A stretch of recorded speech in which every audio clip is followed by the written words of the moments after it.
fight fans, it's Maddie Levine back for MMA Island, the new wave of MMA media. So thank you for always joining us. We're always giving you your favorite fighters. And today we have a very special guest. She's coming off a win back in March. And, you know, her name was the topic of discussion in last week's press conference when Molly McCann got a little adamant about her. So we're going to hear her side today, and that's Miranda Maverick. Welcome to the show, Miranda. Thank you. I'm glad to be here. We're glad to have you, and it's so exciting. I can't wait to hear about your upcoming fight you got and what you've been up to. And you were just telling me you actually have a fun day planned for tomorrow.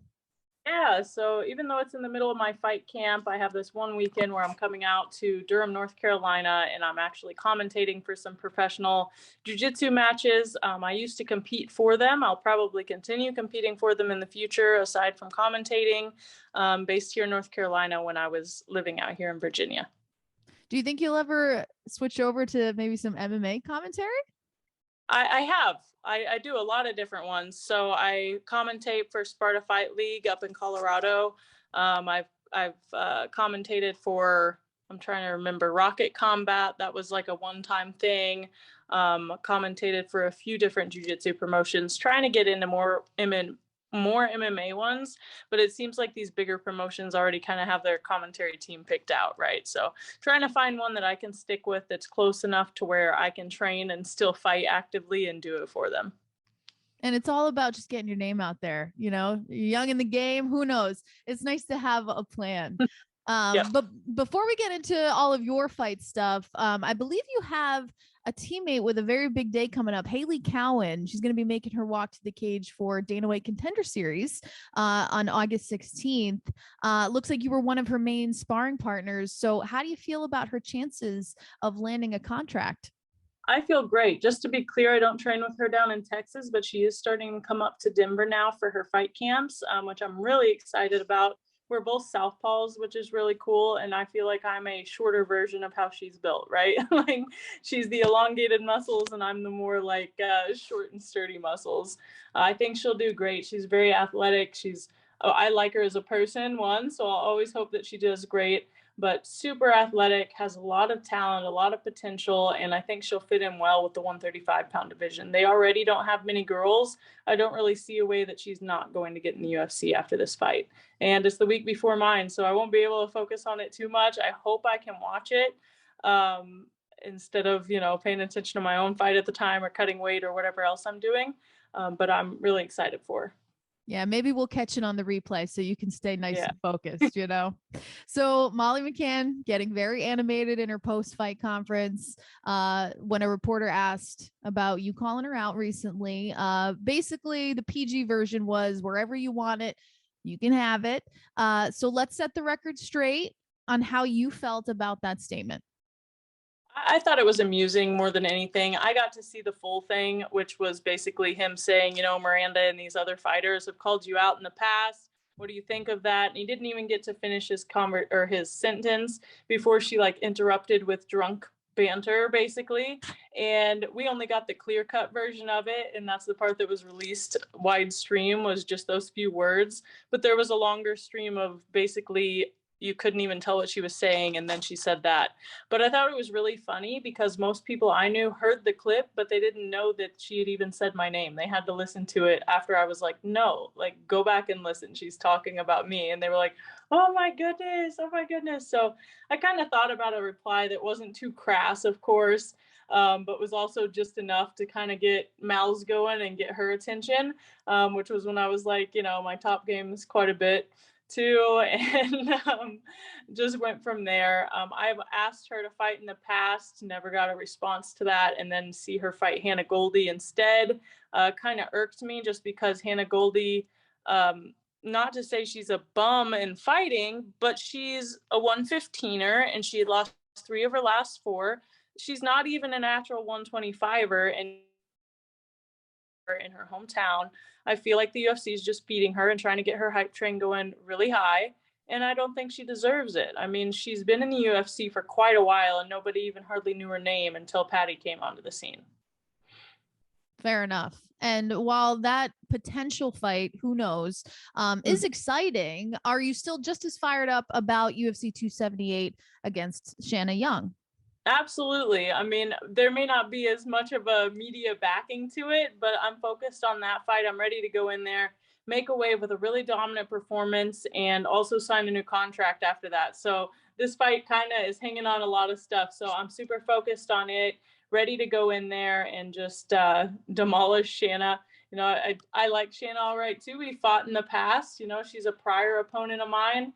Finished her pretty quickly, and I can assume what she thinks of that fight, and I know what I know of that fight, and we're going to go in and show that it wasn't a fluke on my end. I'm always so interested by rematches. I know this was back in, I believe, 2019. It was a few years ago, but still, like, you guys have felt each other already, right? So you have this sense of like, okay, I kind of know what's coming, but in your opinion, has anything significant changed in your preparation for her? Huge. Back when I fought her, I barely knew how to strike.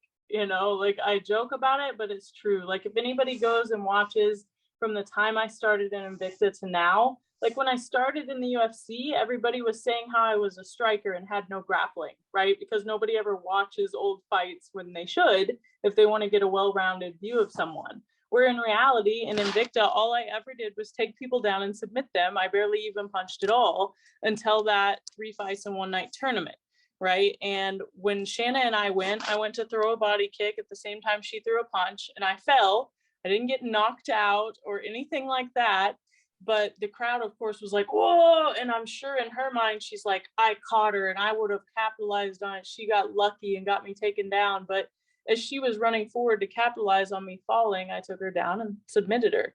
And I don't know what she really thinks will go different in her mind in this fight, but now not only do I have the grappling advantage like I even did then, but now I have the striking advantage too. And like, that's not even a question in my mind. It's not like, oh, maybe I can stand with her. Like, I think if I want to, I can knock her out on the feet now. I think if I want to, I can submit her, can out wrestle her, I can outpace her, I can do it all. Do you feel a sense of pressure to show off your striking skills, or is it more of a reassurance that internally it's gotten better? Yeah, it's more of a reassurance for myself. It's never really been I need to prove this, but I have noticed that they like putting me up against hard grapplers, right? Like, we saw my first few fights, it was Liana Jojua, which kind of frustrated me. They were like, she's the queen of submissions. And I'm like, if you look at our past fights, our past experience in grappling, I have more submission wins than her. I have more fights as a whole than her, and I have way more grappling experience than her. So that kind of just cracked me up, right? I fought Jillian Robertson, who I will say is one of the better ones in the division as far as grappling. I think her, Erin Blanchfield, and Talia Santos are pretty up there, right? Then I fought Erin Blanchfield, which I got out grappled by. For me, that was a frustrating performance. I don't think I was on my game that night, but also Erin's very good, right? And so my striking has definitely been showcased more since I've gotten in the UFC. But I can do all of it, and I out wrestle and out grapple just about every girl I fight. You had quickly mentioned that this is your last fight on your contract. Have you begun negotiations, or is that something that kind of waits until it's completely done? Nope, I have already begun negotiations. I would have already signed a new contract because that's actually something that we typically do on the third fight out of 4. But on that third fight, I basically got an offer I didn't care for. I wanted it to be a different offer. And so we were like, let's fight it out. You win, we'll go more your direction. And I was like, sweet, I'm going to bet on myself. Betting on yourself is always a scary move, but I mean, confidence is key, right? And that's an exciting thing to think about. Now, I would assume a new contract is negotiating for more money, which would possibly be more ranked opponents in your future. Do you have somebody in mind that you've been looking at that you would hope to be your first fight on your new contract? I definitely hope Molly is. I would really like to fight Molly McCann next. I'll be honest with you. I think the UFC is going to protect her, and I think she's too chicken to fight me anyway.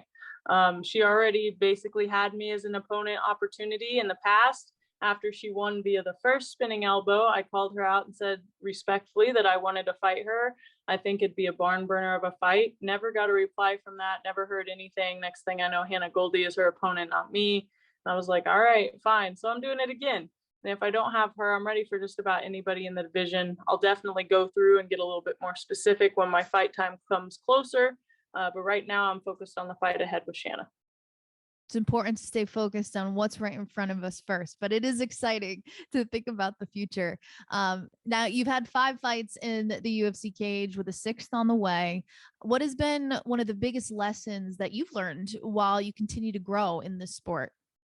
You know, UFC, I don't know if I've necessarily learned a specific lesson since being with them, but losses make stuff hard, right? And you always have to expect losses. I think, as always for me, controlling my emotions in there has been a big one. The decision loss against Macy has been one of the biggest impactors of my career as far as putting me down where I'm at. Really frustrating experience for me. I don't agree with it to this day. And it's one of those things where, what do? You just get back in the gym and you keep working, proving where you are, right? I've asked for rematches for that one. It's definitely not going to happen anytime soon, says her. So we'll figure that out sometimes down the line. But I think controlling my emotions and also learning how to speak more confidently, right? I've always been like, oh, I've got to be humble and I've got to be this good person and I don't want to be mean or be this. I think there's a fine line between being mean and shit talking and also being confident and letting people know that you're ready to go and get in there and be one of the top dogs of the division. You bring up the Macy Barber fight, and that was a tough decision loss, or split rather. And it begs the question about this chatter that's surrounding judges right now and how people are very critical of the scorecards lately. What are your thoughts on the chatter that's been surrounding judges' scorecards as of late? I have solutions, but nobody seems to want to implement, right? I think the judges need to have been a part of the sport, not coming from boxing and being like, well, I've judged fights before, so here I go. I'm like, MMA is entirely different than boxing. Also, if all you value is ground game, then you're going to give more ground game points. If all you value is striking and you come from boxing, for instance, you're going to judge boxing much heavier.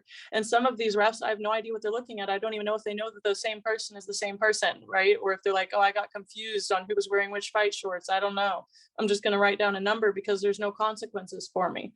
I think there need to be consequences. I think maybe we need to go off of like more wide-based verdict judging like they have online, all of these more official judging sites and stuff. But I think the obvious answer is to get retired fighters to be judges. And if they made that a little bit more incentivized, I think it would happen. But instead, a lot of these fighters go on to be coaches and stuff and don't really have an interest in being one of the officials. Well, the easiest solution that you hopefully can control is we don't leave it up to the judges.